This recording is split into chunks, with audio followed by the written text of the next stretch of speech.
So my name is Joe Louis Hernandez, and I'm the Director of Rising Scholars here at Mount San Antonio College.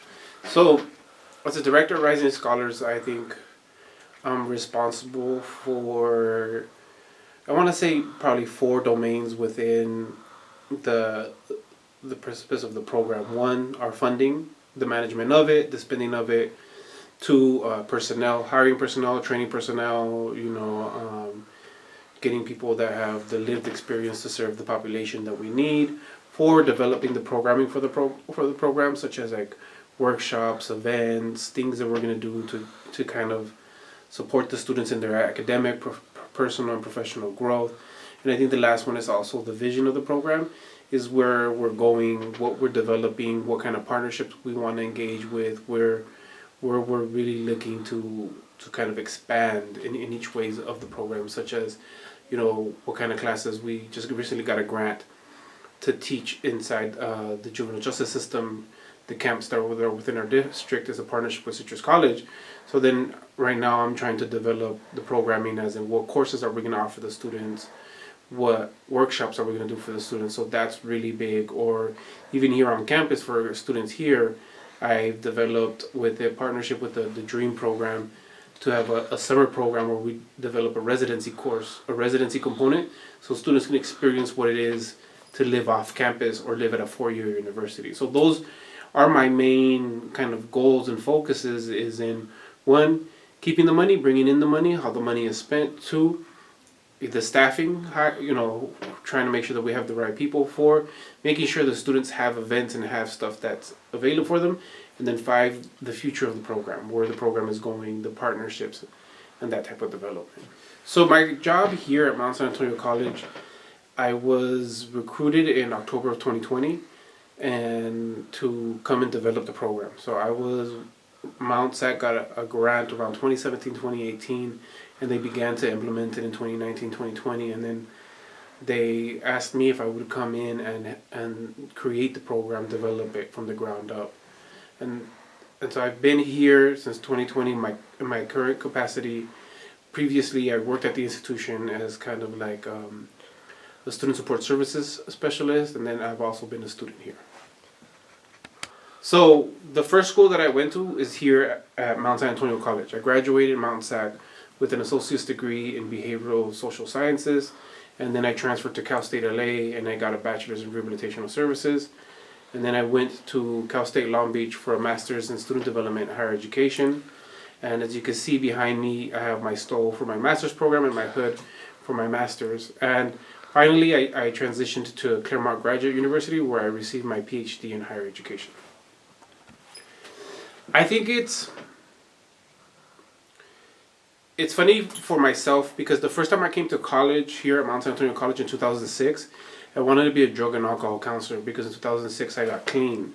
Being in recovery, being, in addiction, and, growing up in the streets and getting incarcerated, we get put in these positions where we meet, professionals that help people change their lives. So my first instinct when I came to school in 2006, when I got clean, was to be a drug and alcohol counselor. And after a while, I really didn't want to do that. I didn't really see that I wanted to do that for the rest of my life. So what I ended up doing is I dropped out, I went to work, tried, various odd jobs. And then when I came back in 2012, I really had in my recovery program, we have the saying that any addict loses the desire to use and find a new way to live. And so it became really interesting. What can education give to somebody with that new way to live? And so what I began to do is pursuing education gave me the ability to look at different aspects of what happens when a person is an addict and gets clean and decides to change their life, or what happens when somebody comes home from prison or from jail, or they're tired of going in and out of jail and they want to change their life, right? That whole and a new way to live. So for me, education changed my life.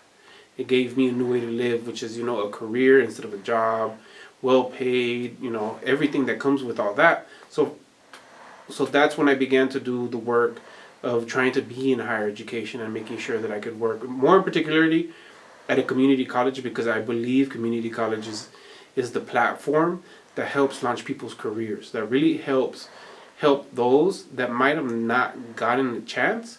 Or sometimes here, for my students, I feel people that have been formerly incarcerated, people that are in recovery, people that maybe, I got students that have done 30 years, 40 years.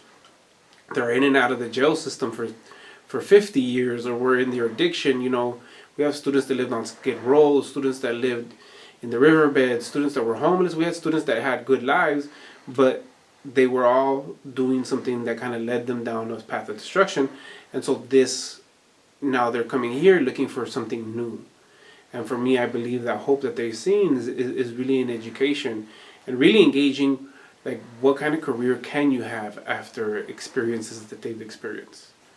And so so that's really why I chose the community college, where I really believe wholeheartedly it's not a second chance that we're giving people, but it's really a first chance that they're getting to really change their life. And so I made that decision to work here at community colleges versus four-year universities, because this is what I feel is the entry point of all educational component after high school can get started here, whether it's a certificate, a degree, transfer to a four-year university to end up like with a PhD like me, or do they just want to get their GED and their high school diploma and that's it. I think, but this is where we can have a new beginning for all our students, and then they can rise. This experience has been, I think, like none other. I find it funny because sometimes I'll be talking to my students and they'll tell me, like, I can't believe I'm in college. I can't believe that I work at a college. And I tell them, like, me either. Like, I can't believe that I work at a college. I can't believe, that I get to have conversations with students, and I maintain an open door policy so that when a student is feeling any type of way and they want to, like, talk to somebody, that I'm here as a director to kind of, I think one of the things that we get to do is we help change lives. We help. And I never thought that, in my career or anything that I could be doing because of my education, because when I was a student here, I didn't believe that I could have a job here. I didn't believe that I would be employed at a community college because of my background, because of my past, because of everything that I've done in my life that makes me feel like I don't deserve it. And to be in a position to now to kind of share that hope with the students, to tell them, like, well, you do deserve to have a good career. You do deserve to have an education. Like, it doesn't matter if you're like me, that dropped out of high school 3 times, that you can get a degree, and I kind of, in sharing my stories with them about my own personal experience, it kind of gives them that hope. And I think I never imagined that, through education and through working at a community college, that I could have the impact that I can. Not only, do we want to say, my student Angel tells me that, this program isn't impacting just him, but it's impacting his family members that, might be coming home from prison or might be getting clean off the streets. But if you really think about it, it's also impacting his kids and his kids, right? Because the generations of what will happen since he came to college, now what will be his expectations for his kids. And I think, so for me, if you're asking me, like, did I experience, how has this shaped my life? Did I think this is like an experience that I've never imagined in my life that I could have, because I think I could be working somewhere else and not be having the impact, or have been on the ground of the development of programs that weren't here when I was a student. And sometimes we get to fill in those shoes, not because we have to complain about what we didn't get, but if we didn't see it, then we have to be the change for it. And also being here for all the students to just make sure that they have somebody to welcome them, that they have somebody that I think at the end of the day, when they feel some type of way about their drug use, their incarceration, that there's people here that work at the college that can be like, yeah, I felt that too. Now, it doesn't really matter what happened then, but what are you wanting to do today? I think it has really given me the ability. One of my favorite lines in books that I read is, it doesn't matter where you've been, but where you're going. So for our students here, like, where are they going and what is their possibilities? So that experience really just shaped, my living outcome, my kids' outcome, to just have, it's a beautiful experience. And I don't think that I could be even more fulfilled, if I were in any other different role. Right? I know because I'm literally able to be the person that I needed when I was a student. And I get to be that person for hundreds of students. And now I also get to hire people like myself to be that person for hundreds of students. Thank you for your time, Joe.